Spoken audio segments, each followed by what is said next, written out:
warahmatullahi wabarakatuh. Untuk anak-anakku, siswa baru, saya ucapkan selamat bergabung di sekolah tercinta kita, SMA Gigi 1 Surabaya.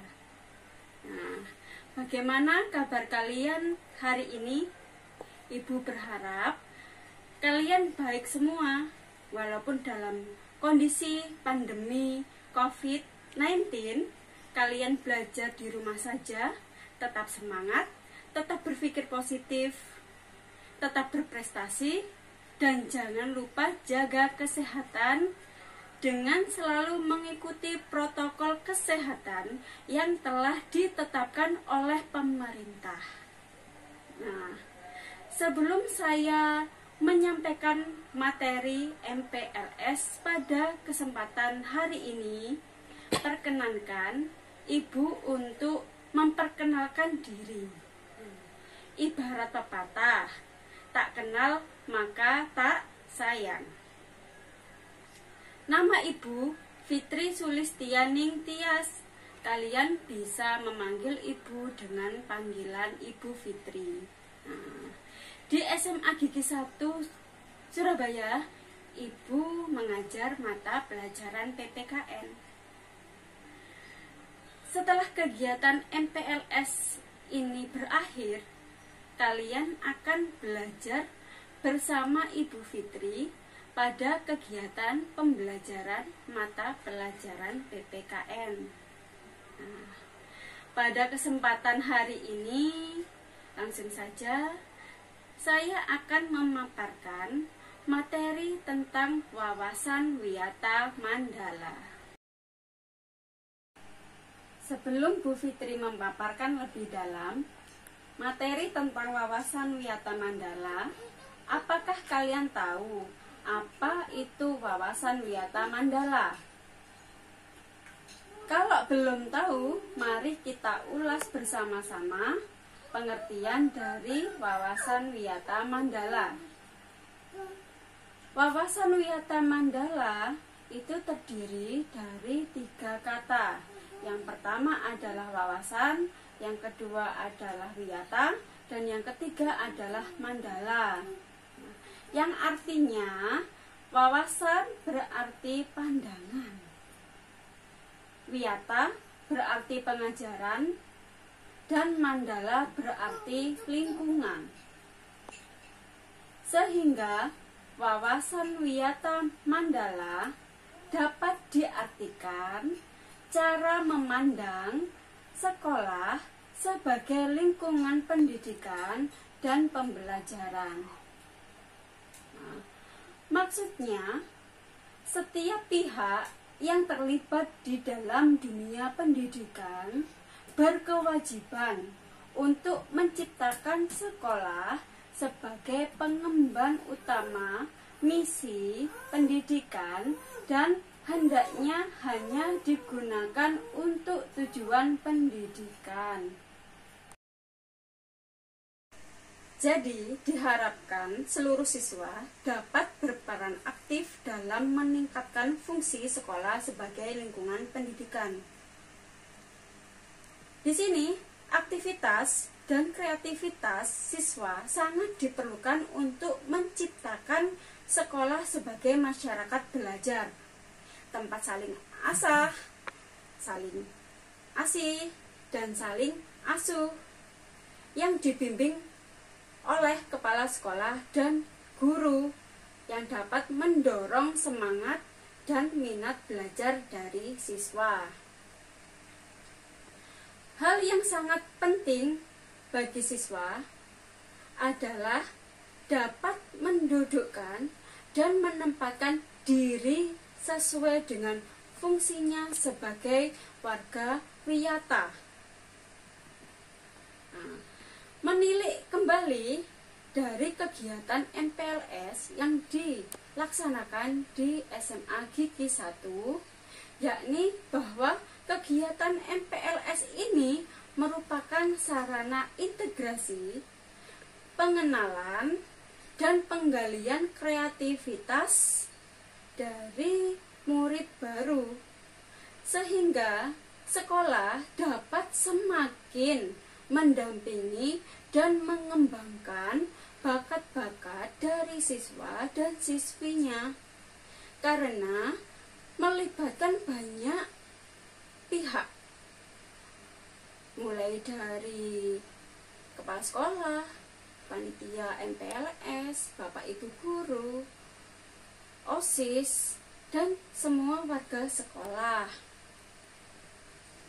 Pada saat MPLS, inilah terlihat bagaimana individu di dalam tempat ia bersekolah bisa menempatkan diri dan mendudukkan dirinya sesuai dengan fungsinya sebagai warga wiyata. Nah, saat-saat seperti ini kita kembali lagi menggali dan mendalami semangat dasar, visi dan misi dari lembaga pendidikan tersebut dan menerapkannya baik bagi perilaku diri sendiri maupun bagi anggota baru yang akan menjadi warga komunitas belajar, khususnya di SMA Gigi 1. Tadi kita sudah mengetahui pengertian dari wawasan wiyata mandala. Selanjutnya, mengapa wawasan wiyata mandala diperlukan? Alasannya karena dalam usaha mewujudkan situasi dan kondisi yang aman, tentram, nyaman selama kegiatan belajar mengajar berlangsung, tentunya ada banyak faktor dan komponen yang harus menjadi perhatian kita semua supaya kelancaran proses kegiatan belajar mengajar berjalan tertib dan terhindar dari berbagai gangguan, baik itu dari dalam maupun dari luar sekolah. Nah, dari hal inilah diperlukan satu kesatuan pandangan yang sama tentunya dari semua warga sekolah mengenai eksistensi sekolah, mengenai nama baik sekolah, mengenai predikat sekolah. Nah, kesatuan pandangan inilah yang kita sebut sebagai wawasan wiyata mandala.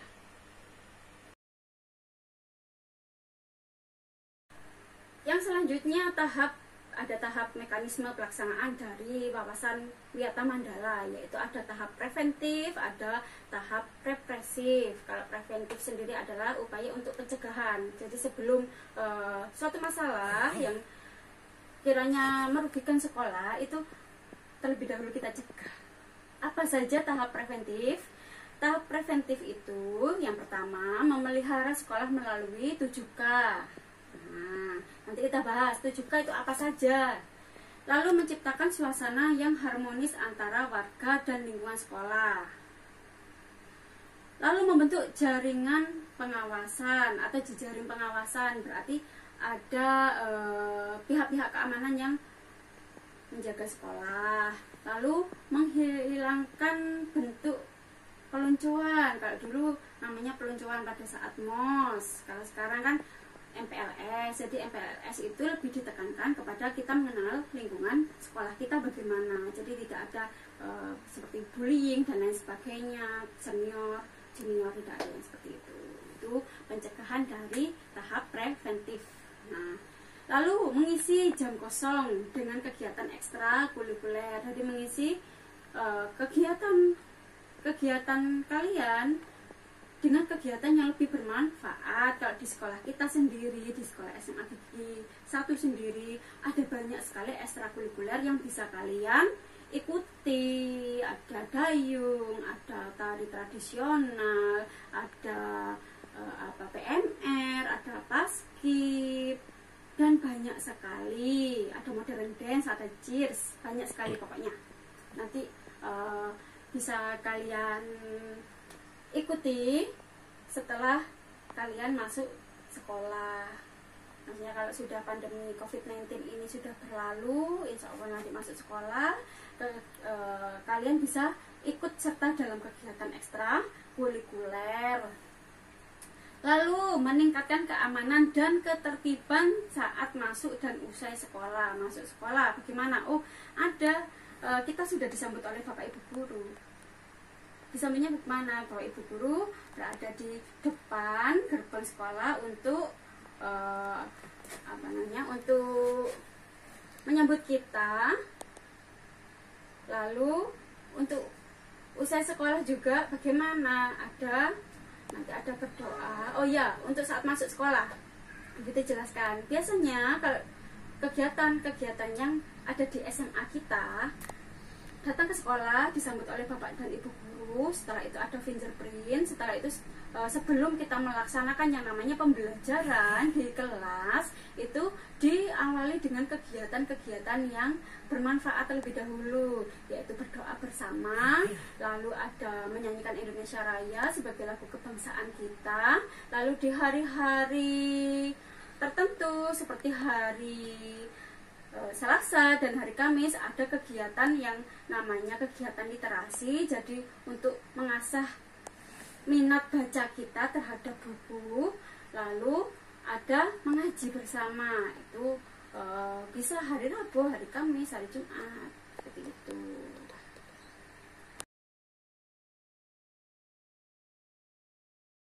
Selanjutnya adalah proses dari wawasan wiyata mandala.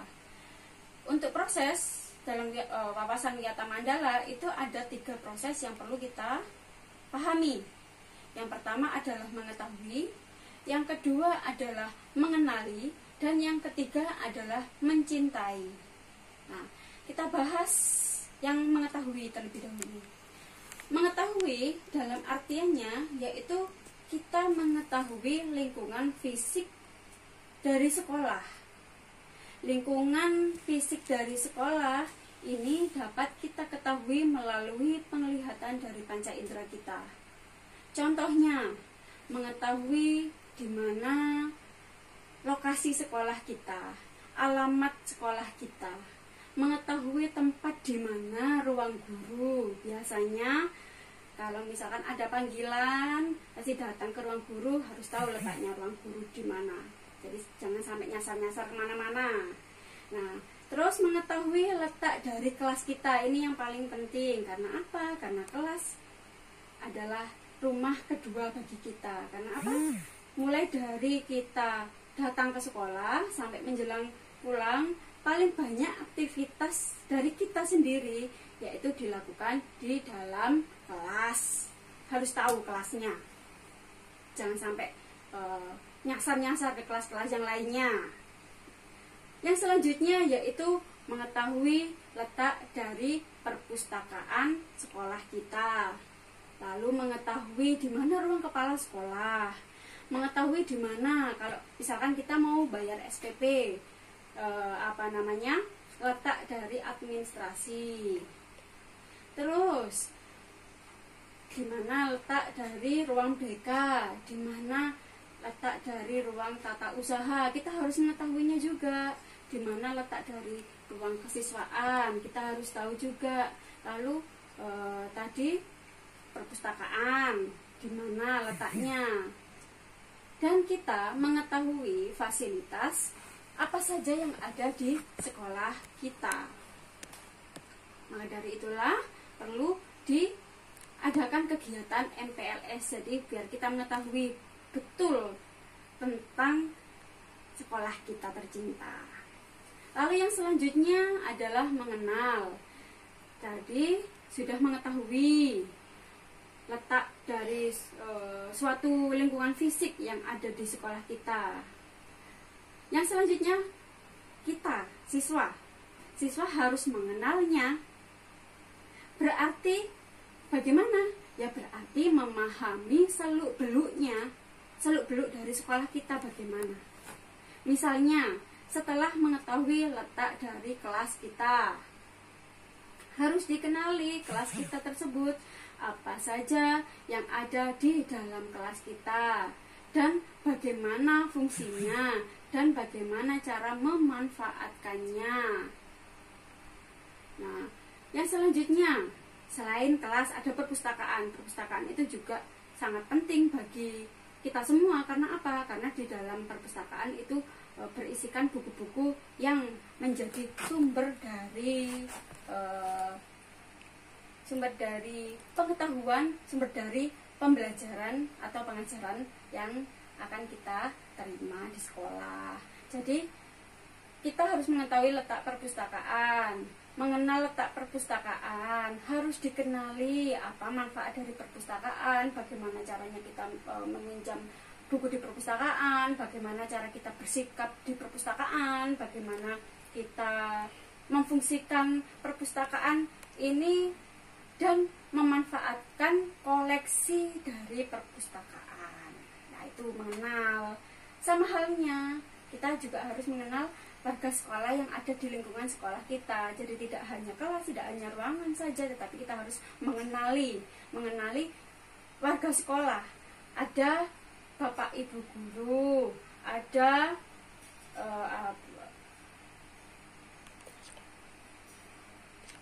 satpam sekolah, ada apalagi ya kira-kira ya, karyawan yang ada di sekolah. Semuanya harus kita kenali. Kita harus bersifat sopan, bersifat santun kepada semua warga yang ada di sekolah, karena itu mencerminkan dari karakteristik kita, mencerminkan dari kepribadian kita, bagaimana cara kita untuk berakhlak mulia.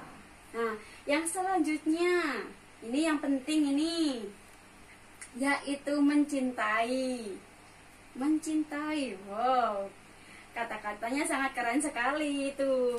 Apa ya mencintai? Mencintai yang bagaimana ya maksudnya Ibu? Nah, mencintai dalam artian seperti ini. Setelah kita kenal, kita tahu, selanjutnya mencintai semua lingkungan yang ada di sekolah, mencintai semua warga sekolah, semua warga sekolah khususnya. Lalu misalkan seperti ini, kita sudah mengenal perpustakaan, jadi perpustakaan tersebut harus dicintai. Bagaimana ya cara kita mencintainya? Yaitu dengan memanfaatkan perpustakaan, mengunjungi perpustakaan, dijaga kebersihannya, dijaga ketertibannya ketika kita ada di perpustakaan. Misalkan di perpustakaan kan ada peraturan di mana kita sebagai siswa tidak boleh ramai kan di perpustakaan. Karena apa? Karena nantinya kita mengganggu pengguna dari perpustakaan yang lainnya. Lalu setelah itu tadi menjaga kebersihannya. Yang perlu diingat lagi, yang perlu diketahui lagi, tidak hanya perpustakaan, tetapi seluruh lingkungan yang ada di sekolah kita, mulai dari halaman yang paling belakang, mulai dari kelas kita hingga gerbang sekolah. Itu perlu sekali kita cintai. Karena apa? Karena memang untuk sekolah sendiri, di mana tempat kita belajar, di mana tempat kita untuk mencari ilmu, rumah kedua bagi kita, paling banyak waktu kita dihabiskan di sekolah. Nah, untuk tahap-tahapan mulai dari mengetahui, lalu mengenal, lalu mencintai, itu juga harus dilakukan terhadap lingkungan sosial kita. Lingkungan sosial kita yaitu tadi mengetahui Bapak Ibu guru, mengetahui siapa saja sih yang menjadi warga di sekolah. Ada Bapak Kepala Sekolah, ada petugas administrasi, ada Bapak dan Ibu Waka, ada Bapak dan Ibu BK, yang dimana perlu sekali kita untuk mengenal bagaimana sih karakteristik dari beliau, bagaimana sih kita mendekatkan diri kepada beliau, dan bagaimana sih cara kita untuk bersopan santun. Kembali lagi bersopan santun, karena Ibu kan mengajar PPKN masih kembali ke akhlak mulia lagi, sikap yang paling penting. Sikap kita bagaimana ya? Sikapnya harus bagaimana untuk mencerminkan bahwa kita ini adalah sebagai seorang siswa yang patut untuk dijadikan teladan bagi siswa yang lainnya, dijadikan contoh. Misalkan kita menghormati bapak ibu guru. Kalau di sekolah kita sendiri ada tiga S namanya. Ada senyum, yang kedua ada salam, lalu ada sapa. Itu harus kita terapkan. Untuk apa? Mengimplementasikan mencintai. Itu tadi. Menghargai, menghormati, saling menyayangi. Nah, tidak hanya bapak ibu guru, tidak hanya bapak kepala sekolah, tidak hanya petugas TU, melainkan semua warga sekolah yang meliputi ada prakarya sekolah, karyawan sekolah, satpam sekolah, semuanya harus kita cintai, kita hargai, kita hormati sebagai insan yang mulia dan yang mengetahui pendidikan. Kita memang harus benar-benar mencerminkan, ini loh saya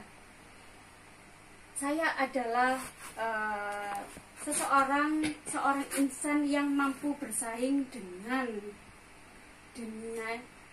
pendidikan yang lainnya. Tidak kalah, walaupun kita sekolah swasta, tapi kita tidak kalah dengan sekolah-sekolah yang lainnya. Kita harus berbangga hati, kita harus tetap ya itu tadi, mencintai apa yang kita miliki, apa yang kita lakukan saat ini, apa yang kita dapatkan saat ini merupakan suatu garis, memang jalan dari Allah, harus kita jalani dengan baik. Baik itu hubungan antara kalian dengan teman kalian sendiri, maupun itu hubungan antara kalian dengan semua warga sekolah, bapak ibu guru, bapak kepala sekolah, bapak ibu guru BK, bapak ibu waka kesiswaan, kurikulum, humas, semuanya harus. Lalu pesuruh, lalu Pak Satpam, semuanya harus kita hargai, kita hormati. Bagaimana cara kita untuk mengimplementasikan kita sebagai insan yang mulia. Oke, yang selanjutnya kita bahas ada 5 komponen penting dari Wiyata Mandala. Jangan sampai bosan ya. Yuk. 5 komponen penting ini harus kita ketahui. Yang pertama ada kepala sekolah, ada guru, ada sivitas akademika, ada siswa atau murid, lalu ada masyarakat sekitar, di mana antara satu komponen dengan komponen yang lain itu tidak bisa terpisahkan. Kenapa? Sudah menjadi satu bagian yang utuh. 3. Makna yang saling berkaitan tersebut di dalam Wiyata Mandala yaitu memiliki sarana dan prasarana yang cukup dan baik serta lengkap, lalu memiliki tenaga edukatif, berkepribadian baik, terampil, serta berpengalaman atau berwawasan luas untuk bapak ibu guru atau tenaga pendidiknya. Lalu terciptanya lingkungan yang aman, lalu bersih, tertib sekolah, sejuk dan segar. Nah, setelah itu tumbuhnya partisipasi, kerjasama, dan dukungan dari masyarakat sekitar. Lalu adanya hubungan yang harmonis secara timbal balik antara orang tua dengan para warga sekolah. Untuk komponen siswa sendiri yaitu terciptanya disiplin dari siswa untuk mentaati segala peraturan dan tata tertib sekolah. Lalu yang selanjutnya juga terciptanya disiplin bagi para warga sekolah untuk mentaati segala peraturan dan tata tertib yang ada di sekolah. Setelah itu adanya hubungan kekeluargaan. dari para warga sekolah yang akrab dan harmonis, dan tumbuhnya semangat peserta untuk maju, bekerja keras, dan termotivasi untuk semakin lebih berkualitas. Tiga.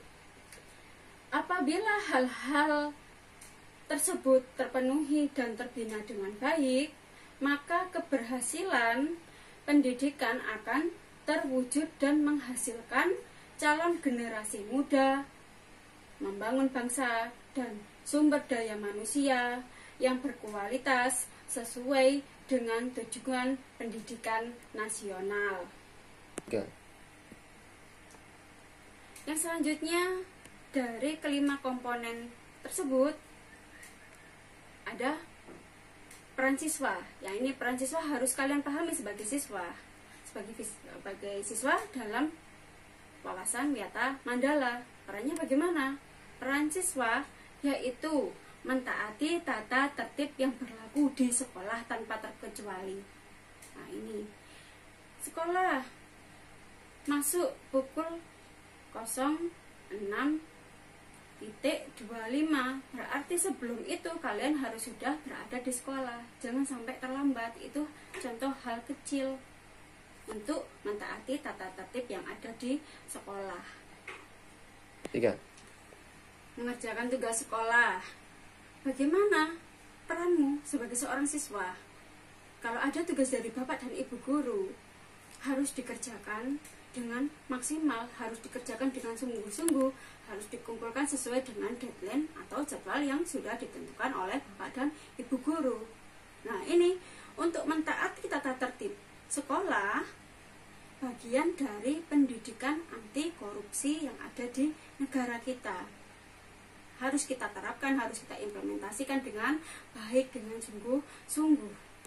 Yang selanjutnya, menunjukkan karakteristik yang mulia, yang berkepribadian baik, yaitu hormat dan sopan kepada bapak ibu guru dan warga sekolah yang lainnya. Jadi tidak membedakan statusnya. Oh, ini bapak ibu guru, oh ini warga sekolah yang lainnya. Harus sama kita untuk bersikap.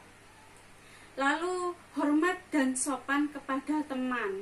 Nah, ini yang paling penting. Jangan sampai kita melakukan suatu hal yang bisa menyakiti perasaan dari teman kita. Karena apa? Karena kalau teman kita sudah terluka, sangat bahaya sekali bagi psikisnya. Jangan sampai kita melakukan hal yang seperti itu. Lalu belajar dengan tekun. Nah, untuk belajar dengan tekun, ini memang tugasmu sebagai seorang siswa. Bagaimana caramu untuk mendudukkan dirimu sebagai seorang siswa, yaitu dengan belajar yang tekun. Lalu menyelesaikan tugas yang diberikan oleh bapak ibu guru, lah seperti tadi, mentaati tata tertib yang berlaku di sekolah kita, menyelesaikan tugas yang diberikan oleh bapak ibu guru sesuai dengan deadline-nya, sesuai dengan jadwalnya. Jangan sampai kita menyepelekan tugas dari bapak ibu guru.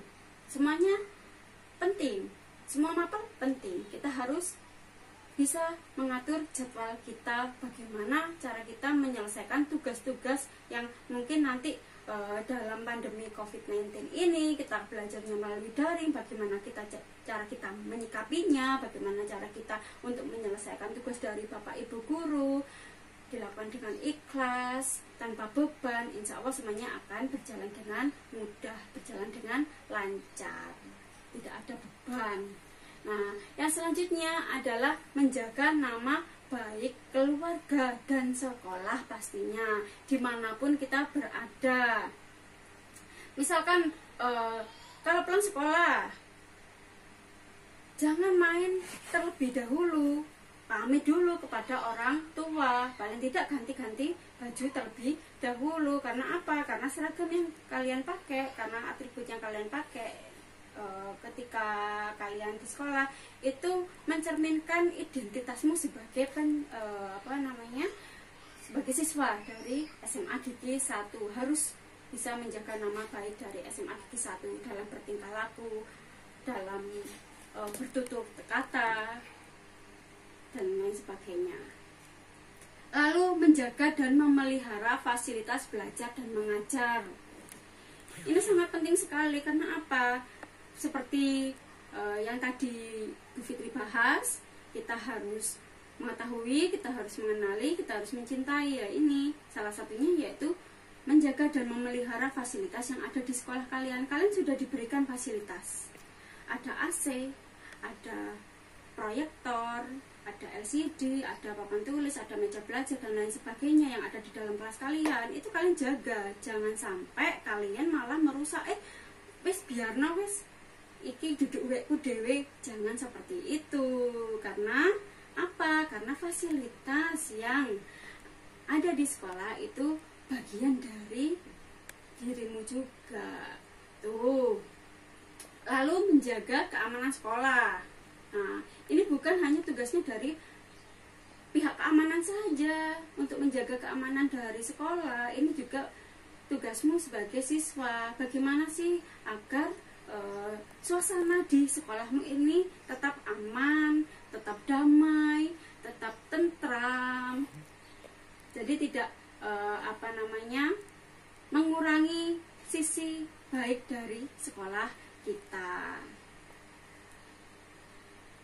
Untuk sebagai pelajar, bagaimana ya untuk menjaga keamanan sekolah kita? Yaitu jangan pernah terlibat tawuran ataupun jangan pernah terlibat dalam kegiatan-kegiatan yang memungkinkan kalian berurusan dengan pihak kepolisian atau hukum. Nah, itu. Lalu ini yang penting juga, melaporkan peristiwa negatif yang terjadi di sekolah kepada OSIS, kepada guru, kepada wakil kepala sekolah atau bapak kepala sekolah ataupun guru BP. Kalau ada suatu permasalahan, kita selesaikan dengan kepala dingin. Lalu yang selanjutnya adalah kita harus memelihara lingkungan sekolah. Berarti kalau memelihara semuanya yang ada di lingkungan sekolah kita, mulai dari pada saat kita masuk gerbang depan pintu sekolah, gerbang sekolah, sampai ke halaman belakang dari sekolah kita pelihara, kita rawat. Apa yang nampak di sekolah kita pelihara. Nah, kebetulan di sekolah kita kan ada gazebo, ada taman, itu kita pelihara. Ada kamar mandi, ayolah kita pelihara. Jangan sampai nanti dicoret-coret dan lain sebagainya. Di kelas pun juga seperti itu, ada fasilitas, kita pelihara. Nah, tadi kan di awal Ibu sudah menjelaskan tentang 7K. Ya, apa ya 7K itu? 7K dalam wawasan Wiyata Mandala itu sebagai berikut. Ada keamanan atau kenyamanan, lalu ada kekeluargaan, ada kedisiplinan, ada kerindangan, ada kebersihan, ada keindahan, dan ada ketertiban. Yang semuanya itu harus kalian implementasikan dalam lingkungan sekolah kalian. 3. Tadi sudah ada tahap preventif, sekarang ada tahap represifnya. Represif apa ya? Tadi ada pencegahannya, ini ada bagaimana cara untuk kalau ada suatu masalah terus diselesaikan. Menyelesaikannya bagaimana? Kalau misalkan ada suatu hal yang terjadi di lingkungan sekolah kita. Yang pertama yaitu mendamaikan pihak yang terlibat perselisihan. Itu cara yang paling utama, pastinya dengan kepala yang dingin. Nah, yang kedua, menetralisir isu negatif yang berkembang. Hati-hati, ini berita hoax. Para remaja biasanya senang melihat media sosial. Setelah itu ada isu-isu yang tidak benar. Nah, maka kita sebagai insan di dalam dunia pendidikan harus bisa menetralisir, harus bisa berpikir positif, mencari tahu terlebih dahulu apakah memang isu-isu itu benar atau tidak benar. Lalu Yang ketiga, berkoordinasi dengan pihak keamanan bila ada kriminal atau tindakan kriminal di sekolah. Jangan takut untuk membela kebenaran, untuk mengungkap kebenaran. Yang selanjutnya, yang keempat, penyelesaian kasus secara hukum terhadap kasus yang melibatkan pihak luar. Nah, ini hati-hati, jangan sampai kita terlibat tawuran. Kalau kita terlibat tawuran, langsung digiring ke kantor polisi, ke pihak yang berwajib untuk diadili. Tidak pandang bulu, ini anaknya siapa, ini anaknya siapa. Jadi harus jaga sikap, harus jaga perilaku. Lalu ada sekolah biasanya mengadakan bimbingan dan penyuluhan, biasanya tentang bahaya narkoba, bagaimana cara berkendara yang baik, safety reading, dan lain sebagainya. Lalu memberikan sanksi sesuai tata tertib yang berlaku. Saya harap untuk yang terakhir, sanksi, jangan sampai lah kita melanggar sanksi ataupun peraturan yang berkaitan dengan ketertiban sekolah. Jangan sampai. Itu pesannya Bu Fitri. Itu tadi materi-materi berkaitan dengan wawasan Wiyata Mandala yang bisa Bu Fitri sampaikan. Nah, ingat, mari kita upayakan wawasan Wiyata Mandala agar sekolah dapat berfungsi sesuai dengan statusnya, yakni melaksanakan proses belajar mengajar sehingga tercapai tujuan pendidikan yang diharapkan atau yang profesionalisme dan pembinaan kehidupan yang sehat di kalangan siswa untuk menghadapi masa depannya. Nah, pendidikan itu luar biasa, anak-anakku, sayang-sayangku, karena pendidikan laksana air di padang gersang. Pendidikan mampu memperluas cakrawala pandangan kita akan indahnya hidup dengan berbagai ilmu. Bersyukurlah karena kita bisa menjadi bagian dari pendidikan. 3. Terima kasih atas perhatiannya. Mari berjuang, salam sehat, kita pasti bisa. Assalamualaikum warahmatullahi wabarakatuh.